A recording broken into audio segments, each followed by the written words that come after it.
हरे Krishna. GLC Gita classes के 4th session में आप सभी का स्वागत है। ओम अज्ञानतिमिरान्धस्य ज्ञानाञ्जनशलाकया चक्षुरुन्मीलितं येन तस्मै श्रीगुरुवे नमः। नमो विष्णुपादाय कृष्णपृष्ठाय भूतले श्रीमते भक्तिवेदांत स्वामिने इति नामिने। नमस्ते सारस्वते देवे गौरवाणी प्रचारिणे निर्विशेष शून्यवादी पाश्चात्य देशतारिणे।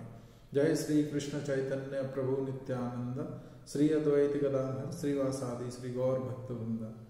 हरे कृष्णा कृष्णा कृष्णा हरे हरे, हरे राम राम राम हरे हरे। ग्रंथा श्रीमद् भगवद गीता की जय, जगद्गुरु श्री रूपादि की जय।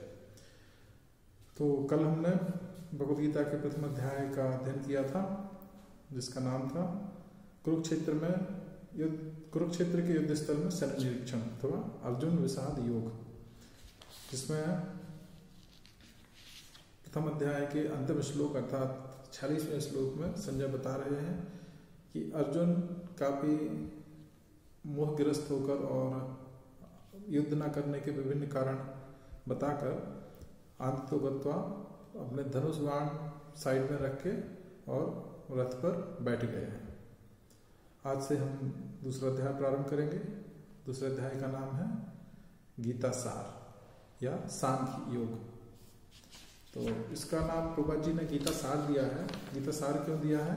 क्योंकि इस अध्याय में कर्मयोग, ज्ञान और भक्ति योग तीनों का थोड़ा थोड़ा सा समावेश किया गया है। थोड़ी सी झलक सभी विषयों की मिलती है इसमें हमें। जैसे श्री कृष्ण ने आत्मा और शरीर का विश्लेषणात्मक अध्ययन इसमें बताया हमको, उसका डिटेल। सांख्य, इसलिए इसका सांख्य मतलब होता है विश्लेषणात्मक, एनालिटिकल स्टडी करना या फ्रेगमेंटल स्टडी करना। तो हम अध्याय का प्रारंभ करेंगे। दूसरे अध्याय के में कुल 72 श्लोक हैं। 72 में से पहले 10 श्लोक में अर्जुन का अनिर्णय बताया गया है और भगवान कृष्ण कैसे उनको डांटते हैं और कैसे अर्जुन भगवान श्री कृष्ण को अपना गुरु स्वीकार करके उनकी शरण ग्रहण करते हैं। जिसमें से पहले 3 श्लोक में बताया गया है भगवान का अर्जुन को डांटना और अर्जुन की जो तथाकथित करुणा है उसको भगवान अस्वीकार करते हैं। अगले 3 श्लोकों में अर्जुन के संदेह और कुछ अन्य विभ्रांतियों के बारे में चर्चा की गई है। 7 से लेकर 10वें श्लोक तक 4 श्लोकों में अर्जुन कृष्ण की शरण ग्रहण करते हैं और अलग अलग तथ्यों के बारे में विवरण आता है। फिर अगले 11 से 30 अगले 20 श्लोकों में ज्ञान या सांख्य का विश्लेषणात्मक विवरण दिया गया है। तो पदार्थ और आत्मा, शरीर और आत्मा, शरीर किन किन पदार्थों से मिलकर बना है, फिर आत्मा है, इस तरह से एनालिटिकल डिटेल्स इसमें बताया गया है। जिसमें 11, 12 और 13 इन 3 श्लोकों में अर्जुन कहते हैं कि अनावश्यक विलाप ना करें, असोचन अनुशोचस्तुम प्रज्ञावादांश भाषसे। सभी व्यक्तियों का शाश्वत अस्तित्व होता है, क्योंकि हम शरीर नहीं, हम आत्मा है और शरीर में परिवर्तन प्राकृतिक है और अवश्यम भावी है। फिर 14-15वें श्लोक में भगवान क्षणिक द्वंद्व को सहन करने के लिए कहते हैं। समता जो है मुक्ति के लिए पात्रता है, ये बताते हैं। 16 से 22 श्लोक में आत्मा के बारे में विवरण देते हैं। आत्मा विनाशी है, शरीर विनाशी है और शरीर बदलना कपड़े बदलने जैसा है। 23, 24 और 25वें श्लोक में शाश्वत आत्मा के गुण भगवान बताते हैं। और 26 से 30 इन 5 श्लोकों में जन्म मृत्यु का चक्र अपरिहार्य है, इसको रोका नहीं जा सकता और शाश्वत आत्मा के लिए विलाप करना जरूरी नहीं है, ये भगवान बताते हैं। तो पहला श्लोक संजय कहते हैं, संजय उवाचा तम तथा कृपयाविष्टम अश्रुपूर्णाकुलेक्षणं विसीदन्तम् इदं वाक्यम उवाच मधुसूदना। संजय ने कहा, करुणा से व्याप्त शोक युक्त अश्रुपूरित नेत्रों वाले अर्जुन को देखकर मधुसूदन कृष्ण ने ये शब्द कहे। तो पहले फर्स्ट चैप्टर और सेकंड चैप्टर में लिंक देखें तो फर्स्ट चैप्टर का लास्ट वर्स जो था नंबर 46, इसमें ये भी संजय ने ही बोला है। संजय इसमें बताते हैं कि किस तरह से अर्जुन व्यथित होकर और अंत में अर्जुन ने अपने धनुष बाण रथ पर रख दिए हैं साइड में और अब स्वयं रथ पर बैठ गए हैं और अब युद्ध करने की उनकी इच्छा नहीं है। तो दूसरे, ये पहले अध्याय का अंतिम श्लोक था। दूसरे अध्याय के प्रथम श्लोक में शुरुआत कहाँ से करते हैं कि अर्जुन की ये स्थिति देखकर कि उन्होंने रथ पर बैठ चुके हैं और उन्होंने अपना धनुष बाण साइड में रख दिया है और अर्जुन की स्थिति क्या है, तम तथा कृपया आविष्टम, कृपया आविष्टम, करुणा से आविष्ट है अर्जुन अपने परिवार संबंधियों के प्रति, और अश्रुपूर्णा कुलक्षणम, उनके जो नेत्र हैं वो पूरी तरह से अश्रुओं से भरे हुए हैं, आंसुओं से भरे हुए हैं। विषीदंतम इदम वाक्यम, तो अर्जुन विषाद युक्त है, विषीदंतम मतलब विषाद युक्त है, विषाद युक्त मतलब शोक युक्त है।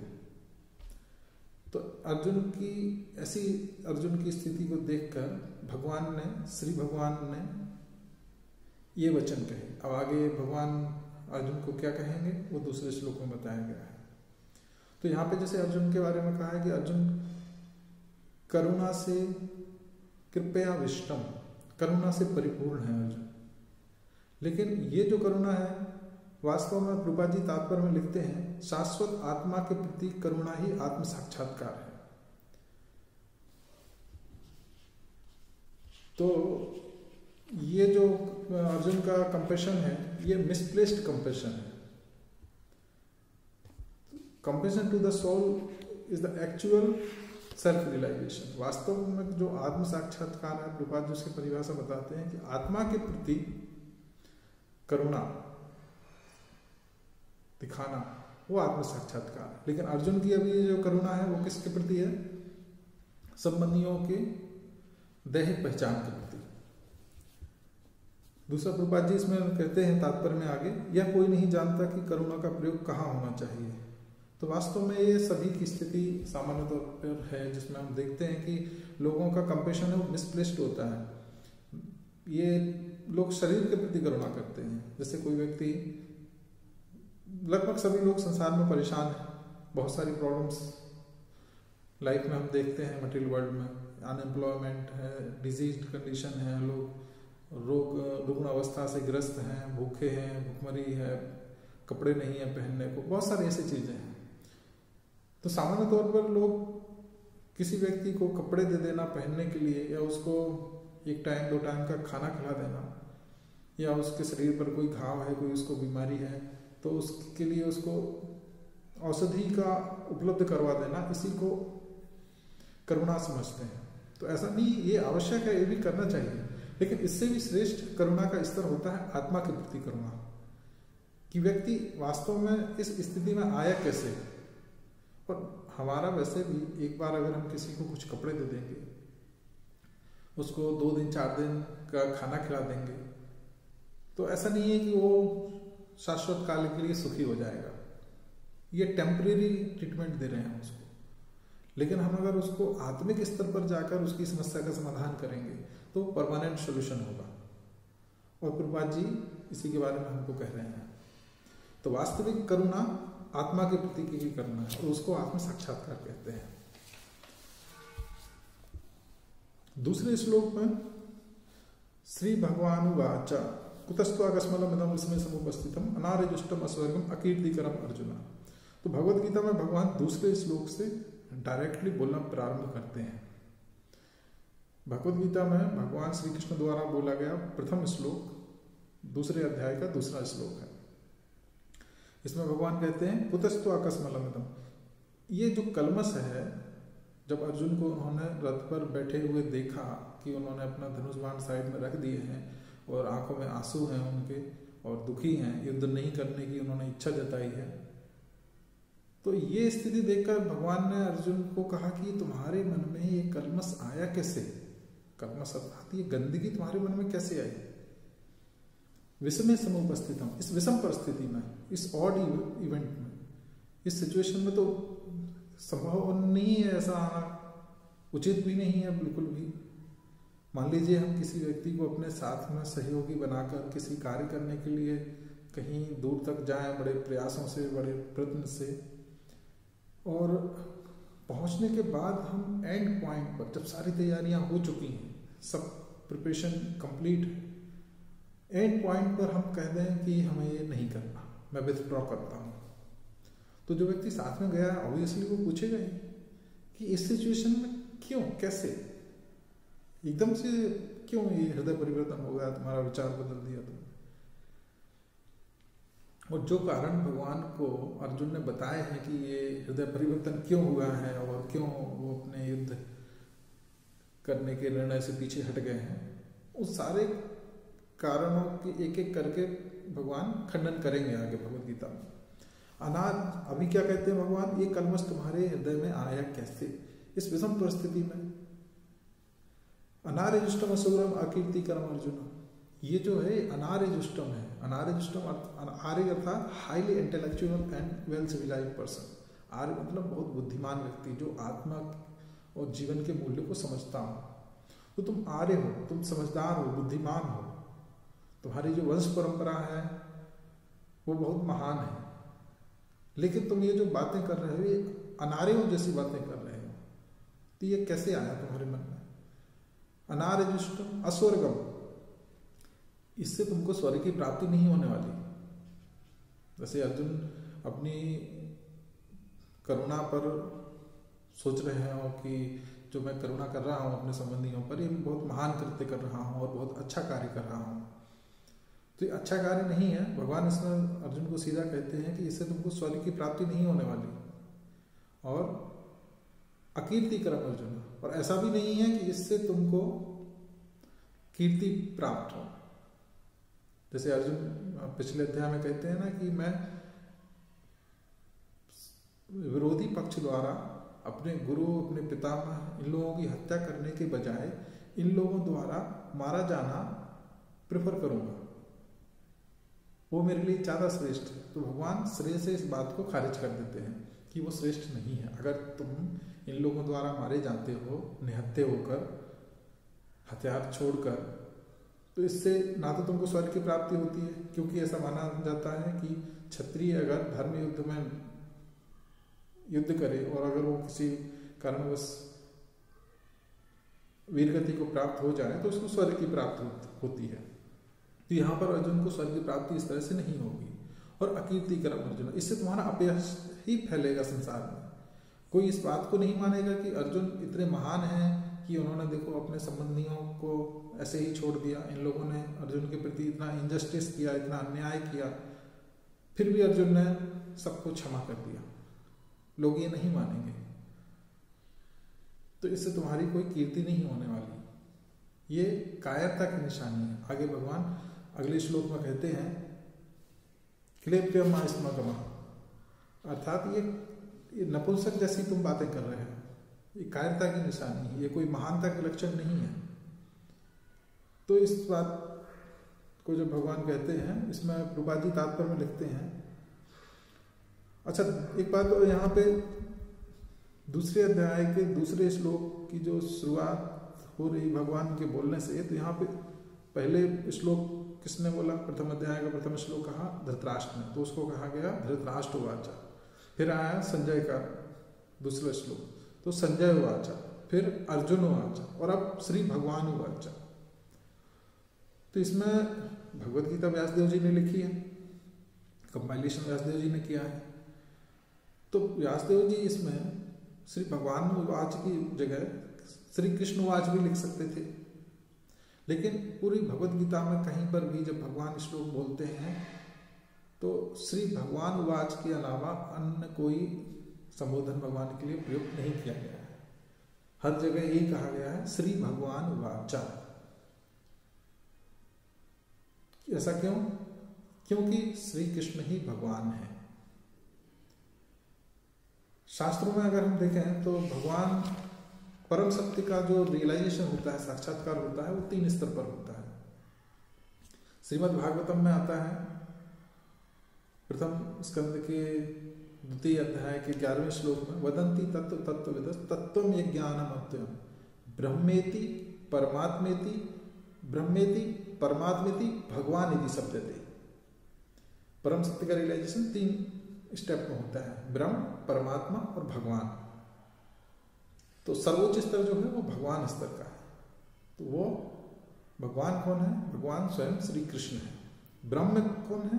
जो ब्रह्म हम मानते हैं सर्वव्यापक निर्विशेष ब्रह्म है, वो भगवान की बॉडी से निकलने वाला एफल्जेंस है। और ब्रह्म परमात्मा, परमात्मा भगवान परमात्मा के रूप में सभी जीवों के हृदय में बैठे हुए हैं और कण कण में वास करते हैं। जैसे ब्रह्म संहिता में कहा जाता है, अन्नांतरस्थ परमाणु चयांतरस्थम। भगवान कण कण में, एक एक परमाणु में परमात्मा के रूप में रहते हैं। और भगवान मतलब पर्सोनिफाइड पूर्ण पुरुषोत्तम भगवान श्री कृष्ण द्विभुज रूप में जो रहते हैं वो भगवान है। और भागवतम में ही आगे फर्स्ट कैंटो के 3rd चैप्टर में 28वें नंबर श्लोक में आता है। एक्चुअली 3रे अध्याय में भगवान श्री कृष्ण के विभिन्न अवतारों की, सभी अवतारों की लिस्ट नहीं है उसमें, कुछ अवतारों की लिस्ट है, क्योंकि सभी का उल्लेख कर पाना संभव ही नहीं है, एक जगह कर पाना उल्लेख। तो उसमें पूरा लिस्ट देने के बाद लास्ट में श्लोक आता है, एते चांस कला पुंसा, एते चा अंश कला पुंसा कृष्णस्तु भगवान से इंद्रारी व्याकुलम लोकम मिडंती योगी योगी। तो ये जो पूरी लिस्ट बताई गई है 28 नंबर श्लोक के पहले सारे अवतारों की, ये सब क्या है? एते चांस कला पुंसा, ये तो या तो ये भगवान के अंश हैं या अंशों के अंश हैं, इनको कला कहते हैं। लेकिन कृष्णस्तु भगवान स्वयं, अच्छा यहाँ पर भी कृष्णस्तु भगवान स्वयं, कृष्णस्तु भगवान स्वयं कहते हैं, कृष्ण भगवान स्वयं नहीं कहते हैं। कृष्णस्तु तो मतलब ही, जब किसी बात पर हम जोर लगा के कहते हैं कि यही करना है, यह व्यक्ति ही वो है जिसके बारे में हम चर्चा कर रहे हैं, तो कृष्ण ही भगवान है। वो कृष्ण ही स्वयं भगवान है। स्वयं भगवान अर्थात जिनके अवतारों की व्याख्या या विवरण पिछले श्लोकों में दिया गया है। और ब्रह्म संहिता में भी 5वें अध्याय के पहले श्लोक में ही ब्रह्मा जी कहते हैं, ईश्वर परम कृष्ण सच्चिदानंद विग्रह अनादिरादिर गोविंद सर्व कारण कारणम। तो ईश्वर परम कृष्ण, परम ईश्वर कौन है? कृष्ण है। और वो कैसे हैं? निराकार हैं क्या? निर्विशेष हैं क्या? उनके हाथ पैर नहीं है, उनको देख नहीं सकते क्या? नहीं। ईश्वर परम कृष्ण कैसे है? वो सच्चित आनंद, सच्चिदानंद विग्रह, विग्रह है, साक्षात पर्सोनिफाइड व्यक्ति के रूप में है। और व्यक्ति के रूप में है और उनका स्वभाव क्या है? सच्चित आनंद, शाश्वत है, सर्वज्ञ है और पूर्ण आनंदमय है। अगर कोई व्यक्ति एक्चुअली व्यक्ति तो निराकार हो ही नहीं सकता, लेकिन कोई वस्तु अगर निराकार है, जिसका आकार ही नहीं है, वो आनंदमय कैसे हो सकती है?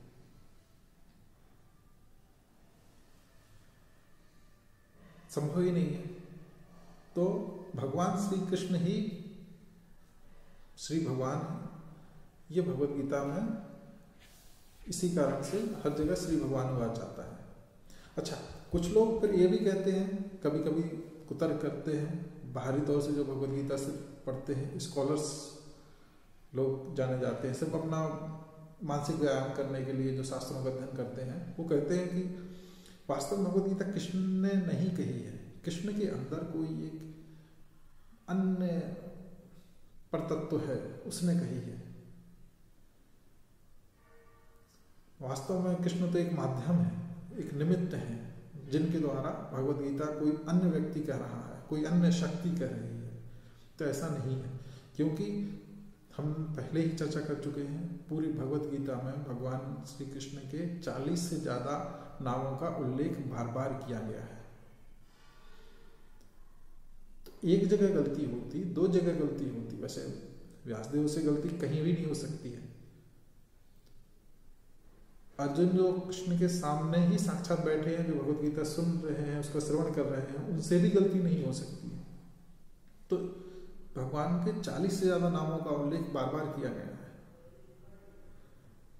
तो एक बार, दो बार, तीन बार फिर भी गलती मान सकते हैं, लेकिन इतनी बार, 40 से ज्यादा बार, ये तो संभव नहीं है।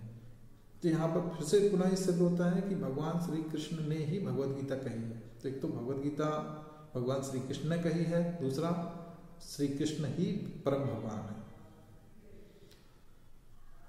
इसके बाद दूसरे श्लोक के हम तात्पर्य में प्रभुपाद जी कहते हैं, भगवान परम सत्य की पराकाष्ठा है। परम सत्य का बोध ज्ञान की 3 अवस्थाओं में होता है, जैसा कि अभी बताया, ब्रह्मेति, परमात्मेति, भगवान की सत्य थे।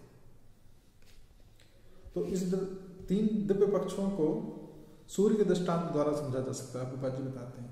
तो जैसे सूर्य का एक तो सूर्य का प्रकाश हो गया जो किरणों के रूप में हम तक पहुंचता है। सूर्य हमसे लगभग 15 करोड़ किलोमीटर दूर है, लेकिन फिर भी यहाँ पर सूर्य का प्रकाश आता है। तो जो सूर्य का प्रकाश है वो सूर्य से अभिन्न है। तो अगर कमरे में हमारे सुबह सुबह जब सूर्य का प्रकाश आता है तो हम एक तरह से कह सकते हैं कि ये सूर्य अंदर आ गया, तो वो होगा ब्राह्मण रियलाइजेशन, ब्रह्मेति, निराकार सत्य की अनुभूति। फिर एक हुआ ब्रह्मेति, परमात्मेति। तो एक सूर्य का प्रकाश, दूसरा सूर्य ग्रह अपने आप में, वो परमात्मा स्तर का, और एक सूर्य ग्रह पर रहने वाले साक्षात व्यक्तिगत रूप से सूर्य देवता, वो हुए, उनका उपमा हम ले सकते हैं भगवान से। तो इसके बाद तीसरे श्लोक में भगवान कहते हैं, क्लैब्यम मा स्म गमः पार्थ न तत्व पद्यते क्षुद्रम हृदय दौर्बल्यम त्यक्तोत्तिष्ठ परंतप।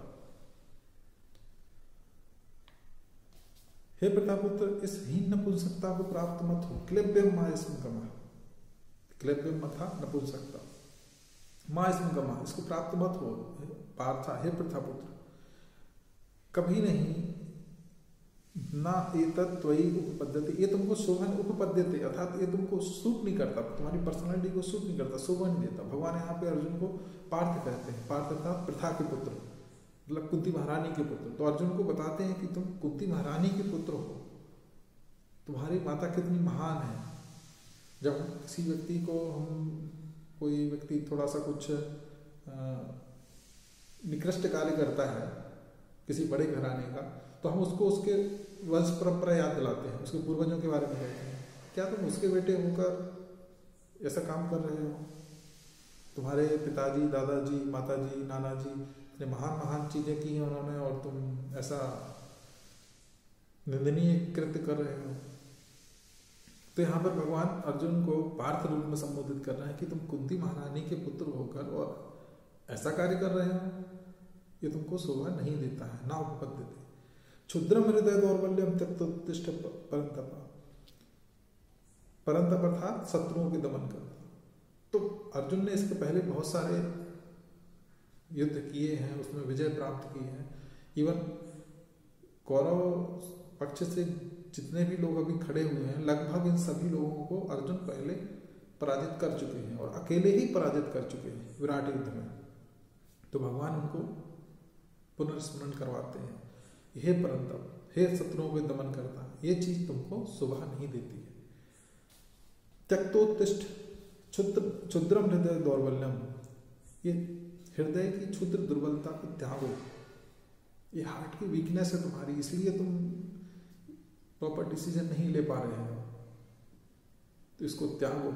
त्यक्तोत्तिष्ठ, उत्तिष्ठ, पर उत्तिष्ठ क्यों कर रहे हैं, खड़े हो जाओ क्यों कर रहे हैं? क्योंकि अर्जुन, हमने पिछले अध्याय में देखा, अर्जुन बैठ चुके हैं अपने रथ पर, इसलिए भगवान कह रहे हैं कि अपना ये नपुंसकता को त्यागो और खड़े हो जाओ, और खड़े होकर फिर युद्ध करो।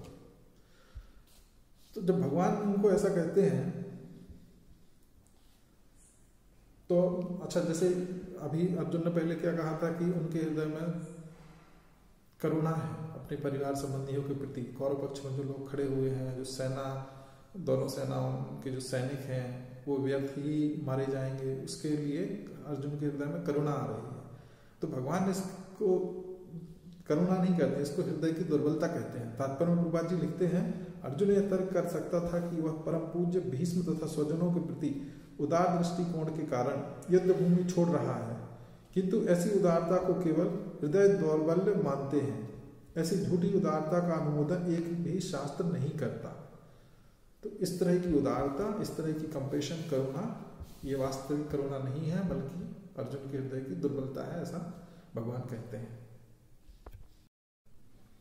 तो अभी 3 श्लोकों में हमने देखा भगवान श्री कृष्ण ने कैसे अर्जुन को डांटा है और उसकी जो तथाकथित करुणा है उसको अस्वीकार कर दिया है, उसको हृदय की, क्षुद्र हृदय की दुर्बलता बताया है। अब 4थे श्लोक में अर्जुन कहते हैं, कथम भीष्मम अहम संख्ये द्रोणम च मधुसूदना इशुभि प्रतियोत्स्यामि पूजाव हार अरिसूदना। तो 4 से लेकर 6 श्लोक तक, अगले 3 श्लोकों में अर्जुन कुछ अन्य संदेह और भ्रांति बता रहे हैं, जिसमें क्या कह रहे हैं अर्जुन, हे शत्रुहंता मधुसूदन, मैं युद्ध भूमि में किस तरह भीष्म तथा द्रोण जैसे पूजनीय व्यक्तियों पर उलटकर बाण चलाऊंगा। अभी शत्रुओं का दमन करने वाले परंतप भगवान श्री कृष्ण ने अर्जुन को कहा था। अब अर्जुन भगवान को कह रहे हैं कि हे शत्रुहंता, शत्रुहंता अरिसूदन, पूजा हार अरिसूदना। अरि अर्थात होता है शत्रु, सूदन अर्थात उनको नष्ट करने वाला या उनको समाप्त करने वाला, तो उनका वध करने वाला। तो अरिसूदन अर्थात अपने शत्रुओं को नष्ट करने वाला। तो भगवान के लिए संबोधन दे रहे हैं अर्जुन अरिसूदन। कहीं ना कहीं अर्जुन के अंदर, अभी जैसे आगे के श्लोकों में हम देखेंगे, प्रभुपाद जी तात्पर्य में बताते हैं, तो अर्जुन के अंदर फिर ये मानसिकता धीरे धीरे आ रही है कि अगर वास्तव में आप चाहते हैं कि इनका वध करना इतना ही आवश्यक है, तो मुझे क्षमा कर दीजिए, मैं नहीं कर पाऊंगा, मुझसे ना हो पाएगा। हाँ, आप अगर चाहते हैं, आपको लगता है कि उचित है, तो फिर आप स्वयं ही क्यों नहीं कर देते, क्योंकि आप तो सक्षम हैं। तो इसमें अर्जुन अपने पूजनीय द्रोण और भीष्म जैसे पूजनीय व्यक्तियों पर प्रहार करने में अपनी अक्षमता को प्रदर्शित करता है।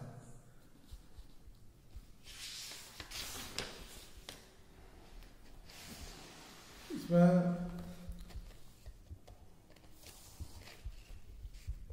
अगला जो श्लोक है 5वें श्लोक में कहते हैं, गुरून् हत्वा हि महानुभावान् श्रेयो भोक्तुं भैक्षमपीह लोके हत्वार्थ कामास्तु गुरून् ह्येव मुञ्ये भोगान् रुधिर प्रदिग्धान्।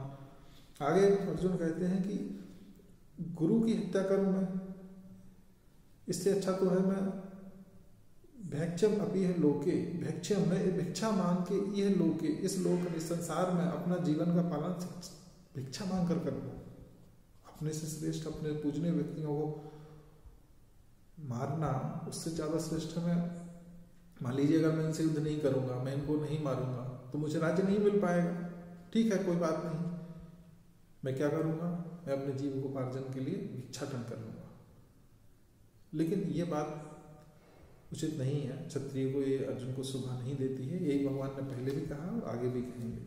तो अर्जुन यहाँ पे क्या कहते हैं, ऐसे महापुरुषों को जो मेरे गुरु हैं उन्हें मारकर जीने की अपेक्षा संसार में भीख मांगकर खाना अच्छा है। भले ही वे सांसारिक लाभ के इच्छुक हों, किंतु है तो गुरुजन। यदि उनका वध होता है तो हमारे द्वारा भोग्य प्रत्येक वस्तु उनके रक्त से सनी होगी। पुण्य भोगान रुधिर प्रतिज्ञा।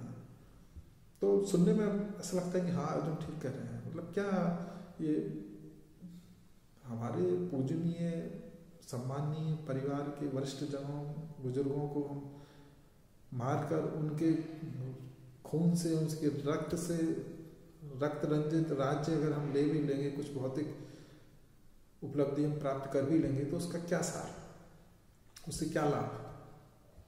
अर्जुन उसको श्रेष्ठ नहीं बताते। सुनने में अच्छा लगता है कि ये सही कह रहे हैं, ये ह्यूमैनिटी की बात कर रहे हैं, मानवता की, नैतिकता की बात कर रहे हैं। लेकिन पहले जैसे कि प्रभुपाद जी कह चुके हैं, ये ना तो मोरलिटी है, ना ह्यूमैनिटी है, ना ही कंपैशन है। तात्पर्य में जी लिखते हैं, शास्त्रों के अनुसार ऐसा गुरु जो निंदे कर्म में रत हो और जो विवेक शून्य हो त्याज्य है। तो अभी अर्जुन जिन पूजनीय गुरु हत्वा ही महानुभावान, जिन पूजनीय गुरु की बात कर रहे हैं, शास्त्रों में ऐसा गुरु जो निंदे कर्म में रत हो, निंदे कर्म अर्थात जो उसके आचरण के अनुकूल नहीं है, उसको गुरु को नहीं करना चाहिए, तो ऐसा गुरु त्याज्य है। आगे गुरुबाजी लिखे, दुर्योधन से आर्थिक सहायता लेने के कारण भीष्म तथा द्रोण उसका पक्ष लेने के लिए बाध्य थे, यद्यपि केवल आर्थिक लाभ से ऐसा करना उनके लिए उचित ना था। माना कि द्रोणाचार्य या भीष्म देव उन्होंने अपनी जो प्रतिज्ञा ले रखी थी, ठीक है, इनकी दैनिक जीवन की भौतिक आवश्यकताओं की पूर्ति दुर्योधन कर रहा था, धृतराष्ट्र कर रहा था, लेकिन इसका अर्थ ये कदापि नहीं है कि हम उचित अनुचित में भेद करना भूल जाए। अपने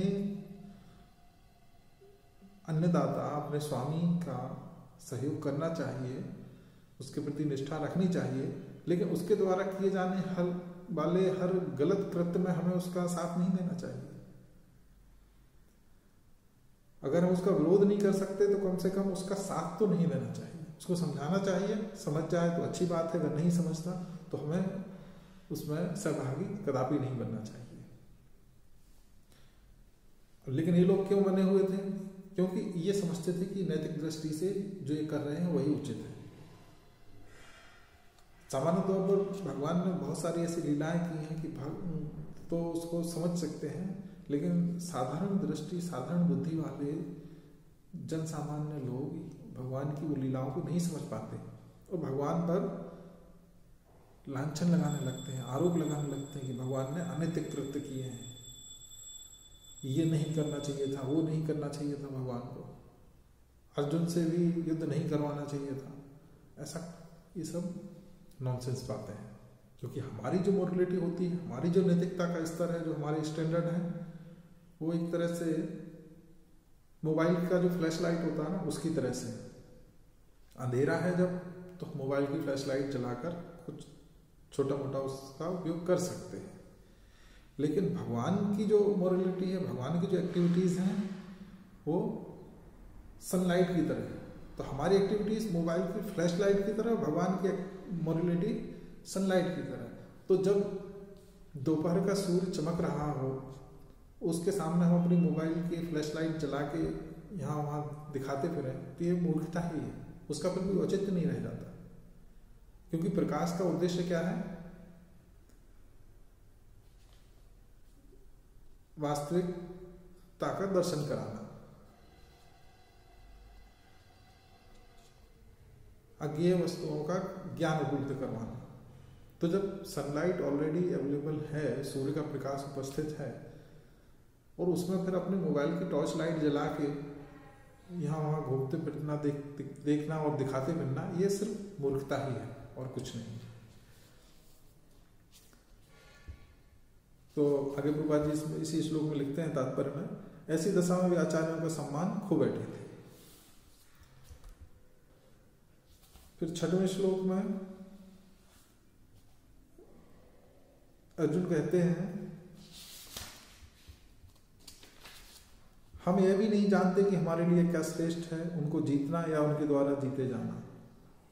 अब इस प्रकार से अब अर्जुन उस स्थिति में आ गए हैं कि अर्जुन पूर्णतया मति भ्रम की अवस्था में को प्राप्त हो चुके हैं और इस बात को स्वीकार भी रहे हैं कि मेरी मति भ्रष्ट हो चुकी है।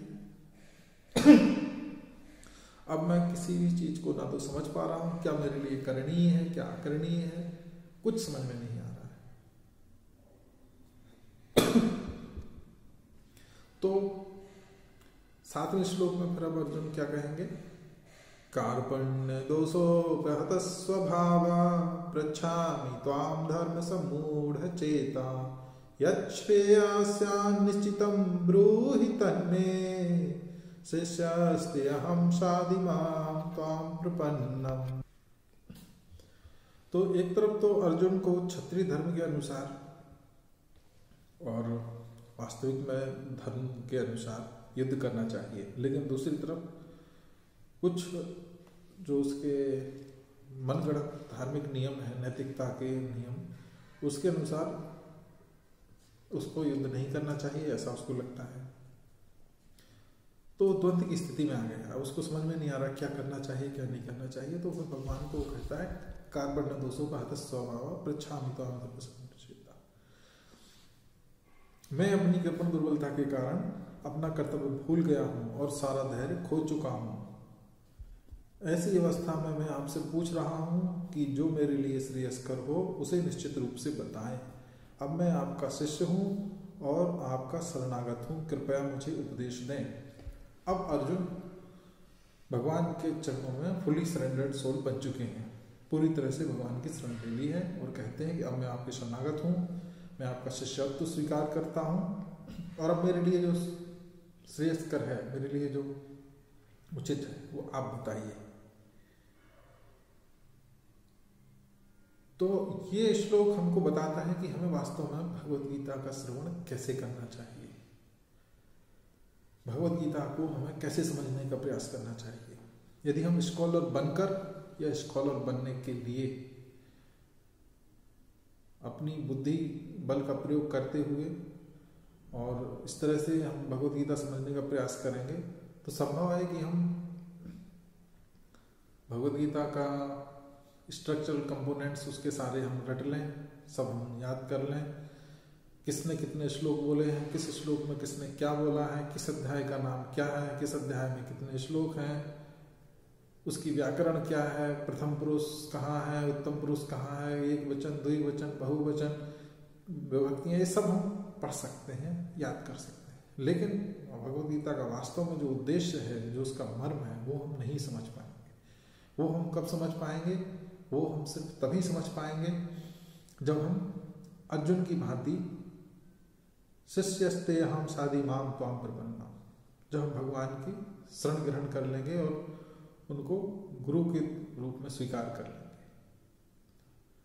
क्योंकि भगवत गीता जो भगवान श्री कृष्ण ने अर्जुन को कही है वो सुनी तो धृतराष्ट्र ने भी है।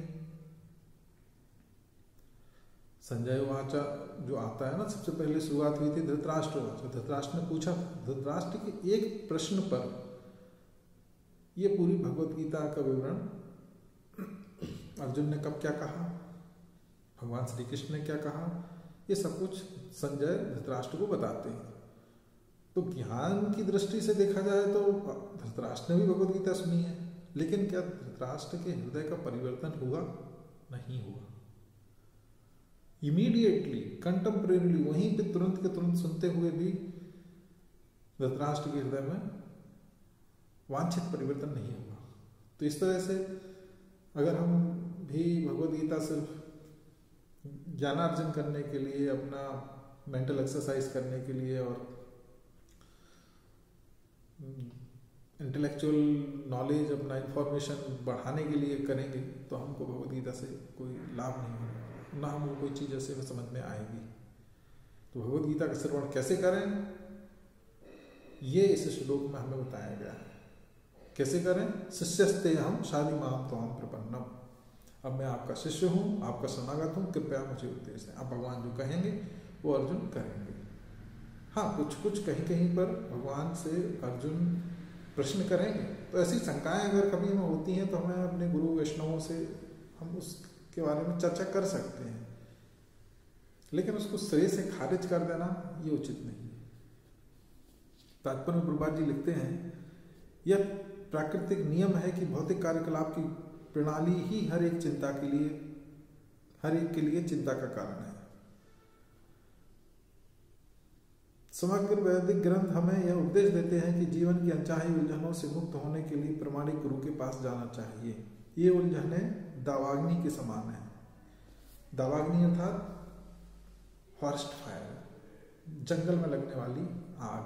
सुबह से जैसा मंगल आरती में कहते हैं, संसार दावा नल लीढ़ा लोक। दावानल अर्थात दावाग्नि, जो जंगल में आग लगती है। जंगल में आग क्यों लगती है, कैसे लगती है, ये कारण कोई नहीं बता सकता। और जंगल में लगी हुई आग को बुझाने के लिए कैसे बुझाएंगे? पानी डाल के भी नहीं बुझती। या लोगों के प्रयास से नहीं बुझती। अमेज़न के जंगलों में कई बार आग लगती है, हमने न्यूज़ में देखा होगा, तो लंबे समय तक लगी रहती है, कई कई दिनों से लेकर कई हफ्तों तक आग लगी रहती है, बहुत बड़ा बड़ा एरिया जलकर राख हो जाता है। तो भौतिक उलझने हमारी फॉरेस्ट फायर की तरह है, दावाग्नि की तरह है। प्रभुपाद जी कह रहे हैं ये उलझने दावाग्नि के समान है, जो किसी के द्वारा लगाए बिना भभक उठती है। सांसारिक समस्याएं जो होती हैं, हमारी उलझने जो होती हैं, उसके लिए कोई प्रयास नहीं करता, वो बिना प्रयास के ही समस्याएं बनकर हमारे सामने आ खड़ी होती हैं।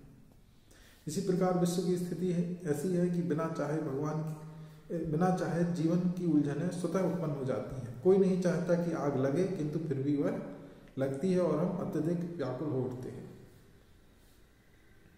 अतः मनुष्य को भौतिक उलझनों में न रहकर गुरु के पास जाना चाहिए, यही इस श्लोक का तात्पर्य है।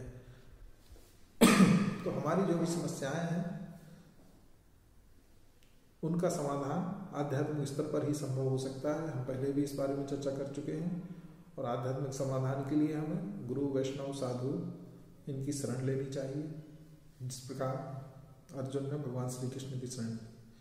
तो गुरु क्या करेंगे, साधु, वैष्णव, संत क्या करेंगे, वो भी हमें अर्जुन की तरह भगवान की शरण उपलब्ध करवाएंगे। तात्पर्य के सेकंड पैराग्राफ में प्रभुपाद जी लिखते हैं, बृहदारण्यक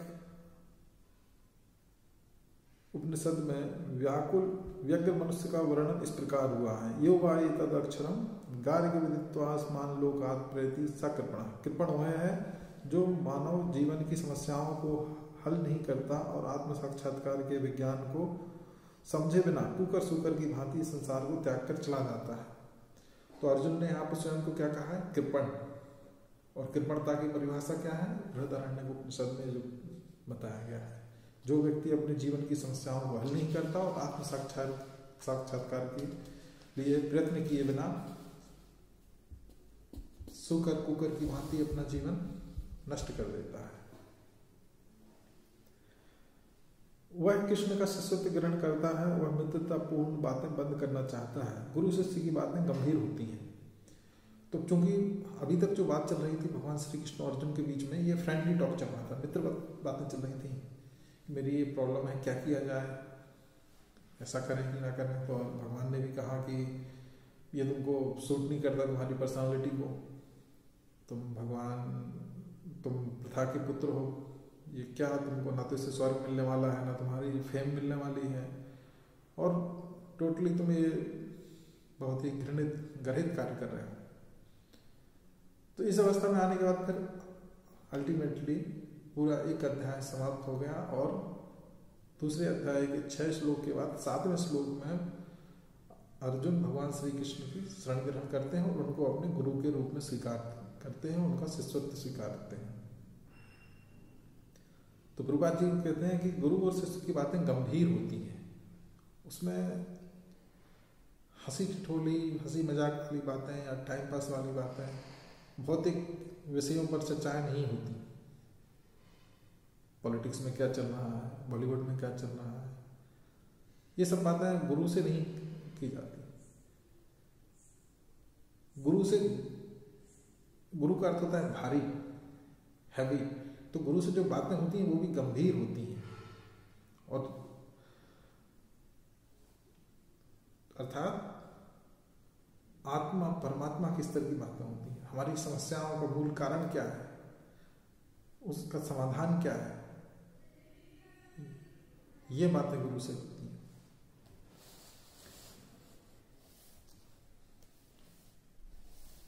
तो आगे 8वें श्लोक में कहते हैं, ना ही प्रपश्यामि मामा अनुद्यान यच्छो कमुच्छोषणम इंद्रियाणाम।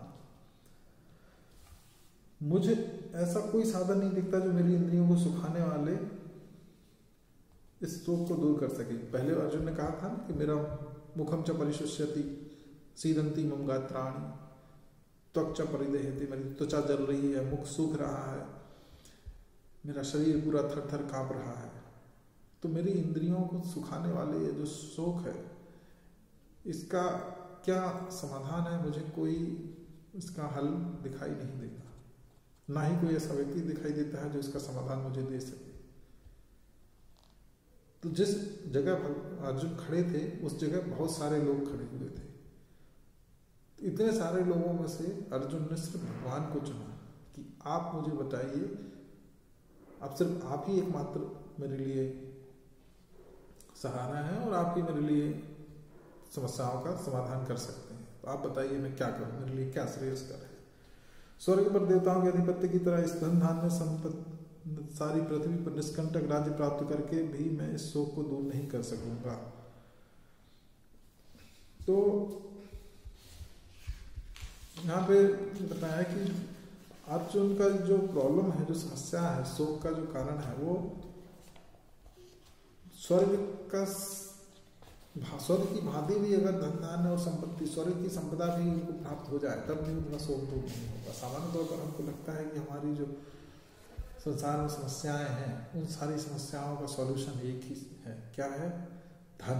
हम जितना ज़्यादा धन कमाएंगे, जितना धन हमारे पास होगा, पैसे से सारी प्रॉब्लम सॉल्व हो जाएंगी।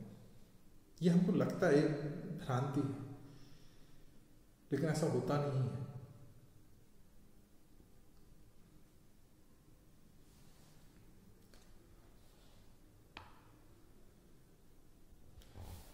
जीवन के क्लेशों को सुलझाने तथा समाधान को समझने के लिए गुरु के पास जाना आवश्यक है। अर्जुन समझ गया कि उसका तथाकथित ज्ञान, धन, भौतिक सुविधाएं उसकी समस्या का निराकरण करने में व्यर्थ हैं, पॉसिबल ही नहीं है। तो अर्जुन ने अंततोगत्वा भगवान को गुरु स्वीकार किया। 8वें श्लोक का तात्पर्य काफी महत्वपूर्ण है। इसमें प्रभुपाद जी ने गुरु की योग्यताओं के बारे में बताया है कि गुरु वास्तव में कौन व्यक्ति गुरु बनने के योग्य है।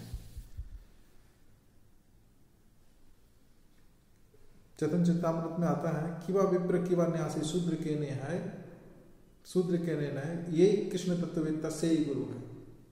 तो गुरु बनने की सबसे पहली, एक्चुअली अपने आप में the only qualification to become a guru, spiritual master is to know the Krishna तत्व।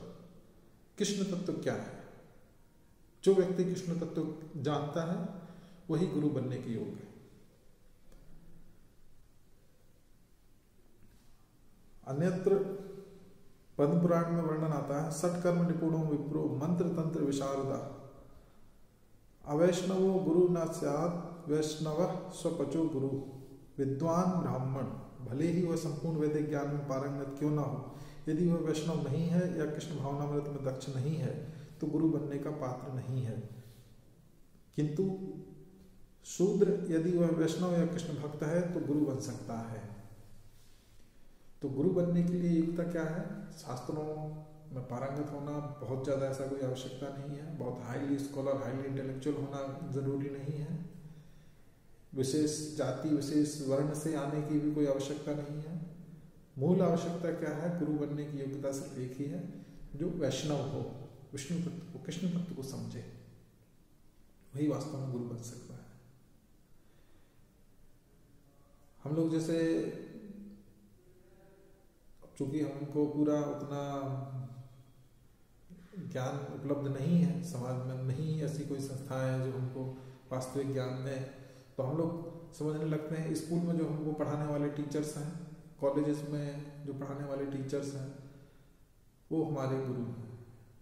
वो शिक्षक हैं, शिक्षा दे रहे हैं, शिक्षक हैं। लेकिन आध्यात्मिक जो वास्तविक गुरु हैं, वास्तविक गुरु सिर्फ वही व्यक्ति हो सकता है जो कृष्ण तत्व का ज्ञान दे। कृष्ण तत्व सबसे ज्यादा महत्वपूर्ण यही है गुरु की योग्यता के लिए, और कुछ भी नहीं है। अगर कोई व्यक्ति आपको कृष्ण तत्व के बारे में नहीं बता रहा है तो भले ही उसने कितने भी शास्त्र याद कर रखे हो, कितने भी श्लोक फ्लुएंटली बोलता हो, कुछ भी जानता हो, कितना भी सुंदर दिखने में हो, बोलने में कितना भी मधुभाषी हो, कितने भी उसने डबल ट्रिपल PhD कर रखी हो, किसी भी बड़ी यूनिवर्सिटी से डिग्रियां ले रखी हो, वो गुरु बनने के योग्य नहीं है। जैसे हमारे आचार्यों की परंपरा में देखिए, भक्ति सिद्धांत सरस्वती ठाकुर हाईली इंटेलेक्चुअल थे। वो जब इंग्लिश लिखते थे तो उनकी इंग्लिश पढ़ने के लिए अंग्रेजों को भी डिक्शनरी उठानी पड़ती थी, लेकिन उन्होंने गुरु के रूप में किसको स्वीकार किया? गौर किशोरदास बाबा जी महाराज। भौतिक दृष्टि से अगर देखा जाए तो एजुकेटेड नहीं थे, लेकिन वो भगवान के भक्त थे, कृष्ण तत्व के वेदता थे, वैष्णव थे। और भक्ति सिद्धांत सरस्वती ठाकुर ने बिना किसी संकोच के, बिना किसी संशय के उनको अपना गुरु स्वीकार किया।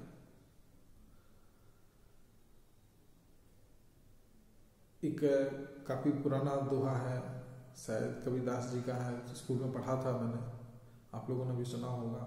गुरु गोविंद दो खड़े काके लागो पाए, बलिहारी गुरु आपकी गोविंद दियो बताए। गुरु और गोविंद दोनों खड़े हैं, अर्थात एक तरफ गुरु खड़े हैं, एक तरफ गोविंद मतलब भगवान खड़े हैं। तो किसको पहले प्रणाम करना चाहिए?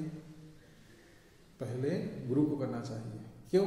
बलिहारी गुरु आपकी गोविंद दियो बताए। क्यों? क्योंकि गुरु ने गोविंद के बारे में बताया है। तो गुरु की महत्ता यही है कि वो हमें गोविंद के बारे में बताए, और जो गुरु हमें गोविंद के बारे में नहीं बताता, गोविंद के अलावा कुछ भी अनाप शनाप बताता है, वो गुरु बनने की योग्य नहीं है।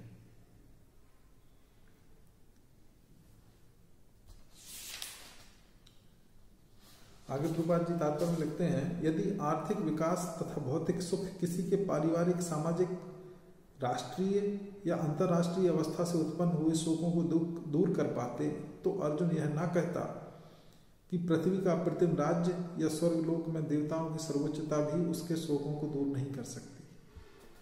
तो हम इतने सारे हम लोगों ने यूनियन बना के रखे हैं, बहुत सारी संस्थाएं, सोसाइटीज बना के रखी हैं, social, political, national, international level पर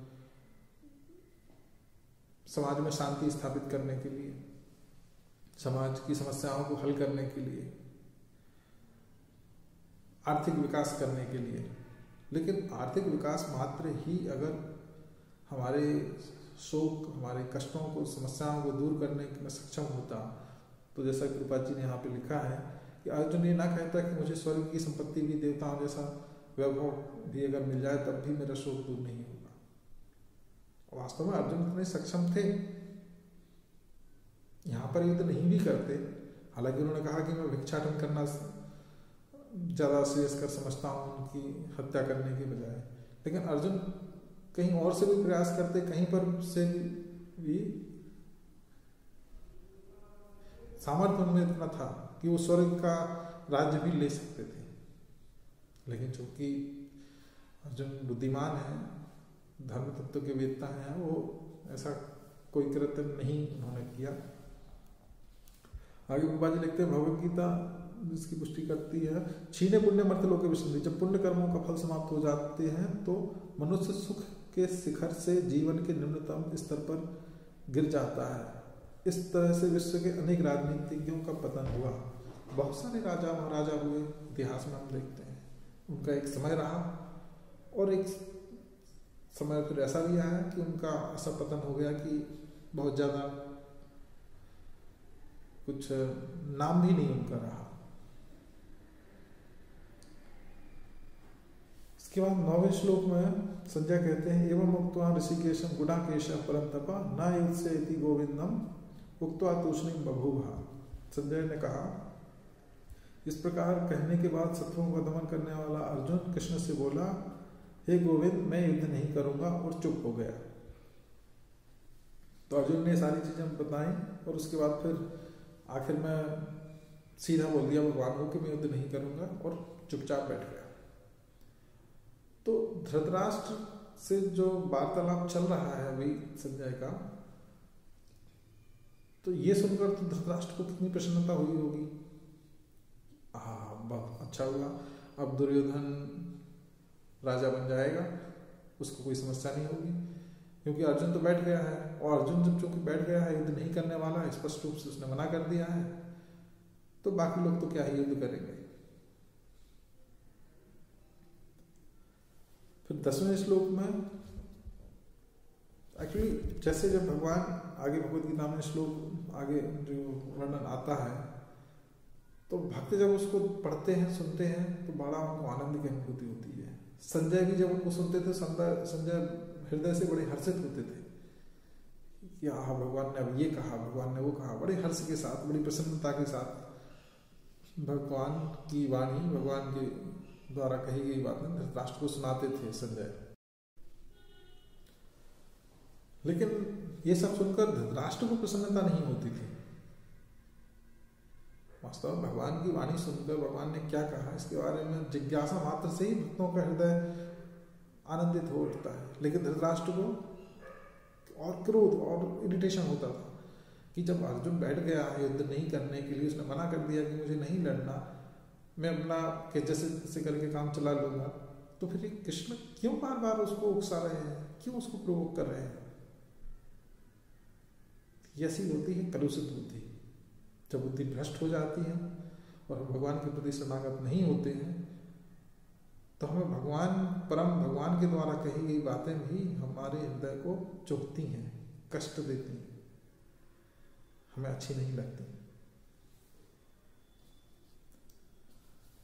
तो 10वें श्लोक में फिर संजय कहते हैं, हे भरतवंशी धृतराष्ट्र, उस समय दोनों सेनाओं के मध्य शोक मग्न अर्जुन से कृष्ण ने मानो हंसते हुए शब्द कहे। तो अब 9वें श्लोक में तो अर्जुन ने डिक्लेयर कर दिया कि अब मैं युद्ध नहीं करूंगा, चुप बैठ गया। तो अब भगवान श्री कृष्ण क्या कहेंगे अर्जुन को, वो धृतराष्ट्र को संजय बता रहे हैं। श्री भगवान वाचा, श्री भगवान ने कहा, असोच्याननु सोचस्तम प्रज्ञावादाश्च भाषसे गतासु नागतासु नानु सोचन्ति पंडिता। एक तरह से जैसे अभी 10वें श्लोक में कहा कि हंसते हुए गए, हंसते हुए मतलब एक तरह से मजाक उड़ाते हुए भगवान कर रहे हैं कि तुम कैसी बातें कर रहे हो। असोच्याननु सोचस्तम प्रज्ञावादाश्च भाषसे गतासु नागतासु नानु सोचन्ति पंडिता। तुम पांडित्यपूर्ण वचन करते हो, बड़ी बड़ी बातें कर रहे हो, बड़ा धर्म की व्याख्या कर रहे हो, राजनीतिक धर्म, नैतिक धर्म, सामाजिक धर्म, करुणा, गुरु श्रेष्ठ, वरिष्ठ जन परिवार की, ऐसी बड़ी बड़ी बातें कर रहे हो। और तुम सोचो जिनके लिए शोक नहीं करना चाहिए उनके लिए शोक कर रहे हो। तुम ये नहीं जानते कि शोक करने योग्य नहीं है। इसमें अनुवाद में प्रभा जी लिखते हैं, उनके लिए शोक कर रहे हो जो शोक करने योग्य नहीं है।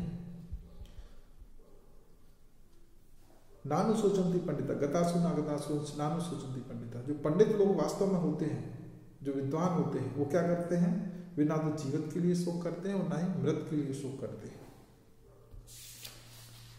तात्पर्य प्रभा जी लिखते हैं कि अर्जुन का तर्क था कि राजनीतिक या समाज नीति की अपेक्षा अब धर्म को अधिक महत्व मिलना चाहिए। तो ये तो बात सही है कि सोशल साइंस हो या पॉलिटिक्स हो, उसकी वजह रिलीजन ज़्यादा ऊपर होना चाहिए। समाज नीति या राजनीति की अपेक्षा धर्म को ज़्यादा महत्व मिलना चाहिए, किंतु उसे ज्ञात न था कि पदार्थ, आत्मा तथा परमेश्वर, एक्चुअली अर्जुन वास्तव में धर्म भी नहीं समझ रहा है उस स्थिति में, ये वास्तविक धर्म क्या है। प्रभुपाद जी बता रहे हैं, किंतु उसे यह ज्ञात ना था कि पदार्थ, आत्मा तथा परमेश्वर का ज्ञान धार्मिक सूत्रों से भी अधिक महत्वपूर्ण है। तो जो हम कर्मकांडीय धार्मिक नियमों की बारे में सुनते हैं, अगर इन चीज़ों से हमें पदार्थ, आत्मा, परमात्मा, परमात्मा से हमारा भगवान, भगवान से हमारा क्या संबंध है, और इन सारी चीज़ों का हमें ज्ञान नहीं मिल रहा है, तो इस तरह के धार्मिक कृत्य सिर्फ एक रिचुअल्स, एक सिर्फ परंपरा टाइप से बन के रह जाते हैं, इनका कोई महत्व नहीं रह जाता। और चूंकि उसमें इस ज्ञान का अभाव था, तो उसे विद्वान नहीं बनना चाहिए। विद्वान अर्थात जिसको वास्तविक ज्ञान हो। अब जब उसको ये ज्ञान के बारे में कोई जानकारी ही नहीं है, आत्मा, परमात्मा, भगवान से संबंध उसका, और वास्तव में आत्मा के लिए क्या करनी है, शरीर नहीं, हम आत्मा है और शरीर के लिए शोक कर रहा है, तो फिर उसको विद्वान नहीं बनना चाहिए। फिर उसको इतनी बड़ी बड़ी धर्म के बारे में बड़ी बड़ी व्याख्या नहीं करनी चाहिए। चूंकि अत्यधिक विद्वान नहीं था, इसलिए वह शोक के सर्वथा अयोग्य वस्तु के लिए शोक कर रहा था। क्योंकि विद्वान नहीं था तो वो ऐसी वस्तु के लिए शोक कर रहा था जिसके लिए शोक नहीं करना चाहिए।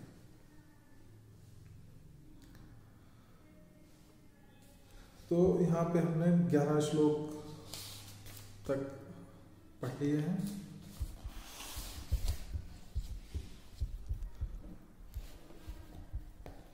अब बाकी का आगे हम अगली कक्षा में देखेंगे। हरे कृष्ण। ग्रंथराज श्रीमद् भगवद गीता की जय। जगद्गुरु श्री रूपादि की जय।